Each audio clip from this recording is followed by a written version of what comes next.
বন্ধুরা, আজ আমি বানাবো কড়ি পকোড়া বা পকোড়া কড়ি। তার জন্য আমি প্রথমে পকোড়াটা বানিয়ে নেব। পকোড়ার জন্য আমি বেসন নিয়েছি, পেঁয়াজ কুচি, হিং আর একটু লবণ দিয়ে ব্যাটারটা বানিয়ে নেব। এবার কড়ির জন্য 2 চামচ বেসনের মধ্যে 2 বাটি টক দই দিয়ে দিয়েছি।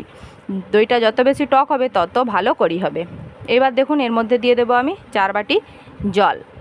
এবার পকোড়াগুলো ভেজে নেব। আমি পকোড়াগুলো লাল লাল করে ভেজে নিতে হবে। তারপর আমি আবারও একটুখানি তেল দিয়েছি। তেলের মধ্যে মেথি ফোড়ন দিয়ে, জিরে দিয়ে, এর মধ্যে একটু আদা বাটা দিয়ে আমি দই আর বেসনের ঘোলটা দিয়ে পরিমাণ মতো হলুদ আর দিয়ে দিয়েছি একটু কাঁচা পাকা লঙ্কা আর পরিমাণ মতো লবণ।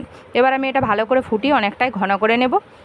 এবার এটা ঘন হয়ে এলে এর মধ্যে পকোড়াগুলো দিয়ে দেবো। পকোড়াগুলো দেওয়ার পর আর বেশিক্ষণ ফোটাবো না, নামিয়ে নিয়েছি। এবার একটা তড়কা বানিয়ে নেব। দেখুন, এখানে আছে সর্ষে, জিরে আর আছে মেথি, শুকনো লঙ্কা, কারি পাতা, শুকনো লঙ্কার গুঁড়ো আর একটুখানি হিং। এবার এটা পকোড়া কড়ির মধ্যে দিয়ে দিলেই তৈরি হয়ে যাবে কড়ি পকোড়া।